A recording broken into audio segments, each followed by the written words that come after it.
Welcome to Weather-weenies on a Wednesday, April the 1st. I'm going to try to be not foolish for the entire 10 minutes of this episode here. I'm Alan Holt. We'll be riding solo today. Dana and Ryan both have the day off, so I'm going to just take the liberty of maybe not necessarily talking about the current forecast. Easter looks rainy. I think that's the big takeaway for the next 7 days. But I'm going to go over some climate stuff. If I have time, I may try to get into some tropical stuff. I know Maine isn't a tropical-centric place, but when you see the dots that I'm going to connect, you know, it's somewhat interesting if I can get there today. We'll start with the temperatures. These are the average temperatures in Portland and in Bangor from October through March. And winter was way, way cold this time around, especially into December, January, February, which would be meteorological winter. Temperatures in both Portland and Bangor were way under where they typically are for those 3 months. And March, we broke out of that trend, not by a ton, about a degree to a degree and a half above average in both Portland and in Bangor. But I mention that because that was the first time, March, that we observed above average temperatures since last October. So we broke that run of cooler than average this March. Now we're in April, and April is a month that temperatures become noticeably more mild, especially by the end of the month. Average highs, this is in southern Maine, Portland, up around 60 degrees, and the lows on average stay above freezing, near 40 by the end of the month. It is still possible to get some snow in April, but on average, it's 2 or 3 inches. It's not a lot of snow, especially in southern Maine. There are going to be more opportunities in the mountains and the higher terrain, but the vibe really starts to switch more to springtime mode, especially in the south. So these are the last average snows of 1/10 of an inch or greater. And in Portland, it's early in the month. Up in the county, it's later in the month, and by May, we're pretty much done with snow. Although I will say that I don't remember which birthday it was. My birthday's May 9th.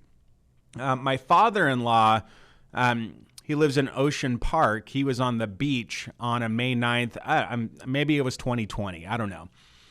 And he takes this video, sends it to me, and it's snowing on the beach in Ocean Park in the Saco Bay, south of Old Orchard Beach. So I'm not saying it can't happen, but the odds go way down. And one of the things that I find interesting about the transition into these milder months is how much of an influence the wind has on our weather, right? In January, average highs, this is Portland, tend to be in the mid to low 30s. This is one of the colder, if not the coldest months of the year.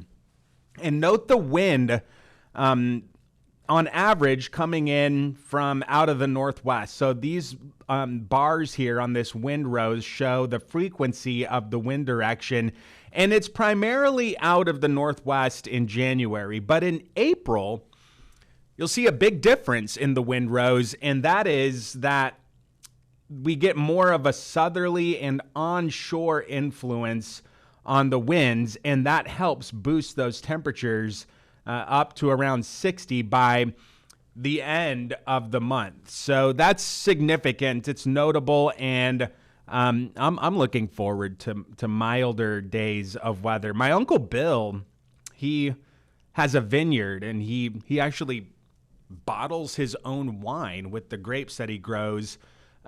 So he has a different perspective on the months in the year. And I was having breakfast with them the other day, and I've told this before, but he was saying that April is his favorite month of the year. It's when he really starts to get out there, pruning and starting to get things ready for the warmer months. So milder days ahead. That's the takeaway.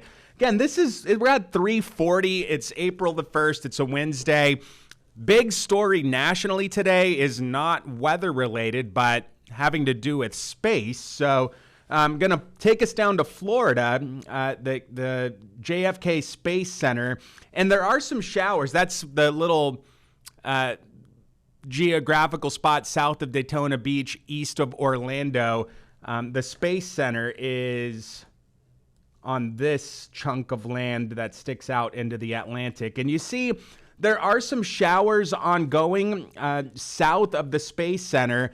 These should be progressing inland with the sea breeze as we get into the late afternoon. The launch is scheduled for 6:24, and you'll see how the modeling takes the showers, presses them inland. There may still be some clouds, but with the loss of daytime heating, probably going to see those showers fizzle out. And according to the latest data, that 6:24 launch is at 80% on the odds for this happening. I haven't looked at any updates in the last hour or two, so I don't know if it's all systems go, if there's something was scrubbed, but it's 3:40 right now, so we're inside T-minus 3 hours to launch time.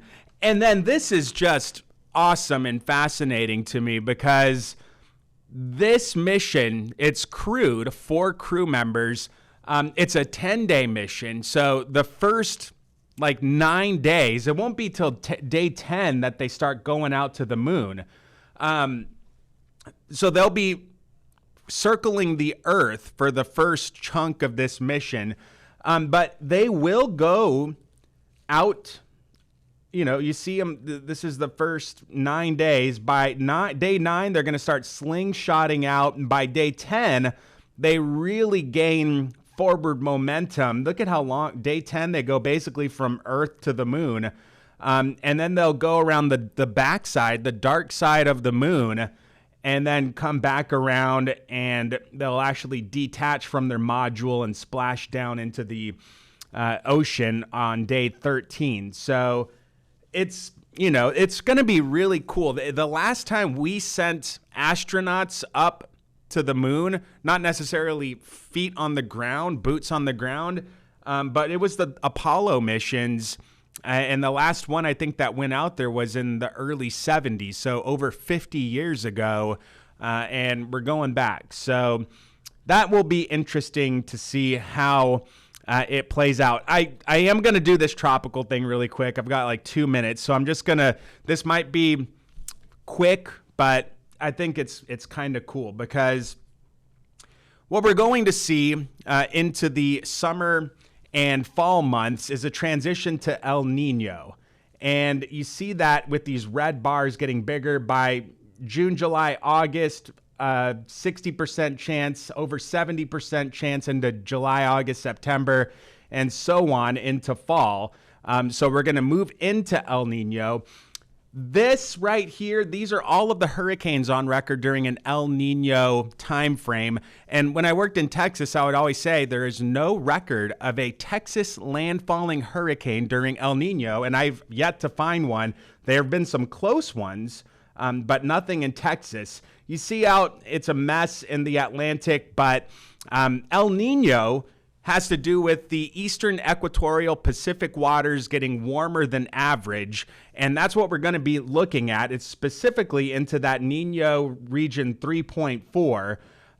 But what that does to the subtropical jet stream is it starts to amplify it, and you get more wind flowing across from the Pacific to the Gulf and Caribbean. That makes a lot more wind shear in the atmosphere. So hurricanes have a harder time developing in that environment.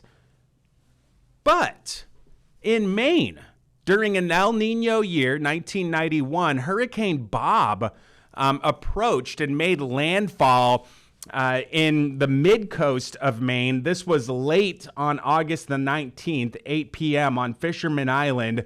it was a strong tropical storm, had winds 70 miles per hour and a pressure of around 977 millibars. So it's just some interest there with respect to history and what's happened in Maine during an El Nino year. Going to quickly get to the 7 days. Thank you for hanging out on these tangents. Upper 40s through Saturday. There's the passing showers on Easter Sunday. Next week, by the way, looks cooler but drier also. And watch out for some York County rain or sleet early Thursday morning. After that, it's milder with some showers Friday, quiet Saturday. And again, the Easter bunny going to be a bit soggy this Sunday. Easter trending damp with passing showers. That's going to wrap it up. Weather-weenies at newscentermaine.com. If you have any questions, comments, concerns. Again, I'm Alan Holt. Thank you for hanging out with me this April Fool's Day.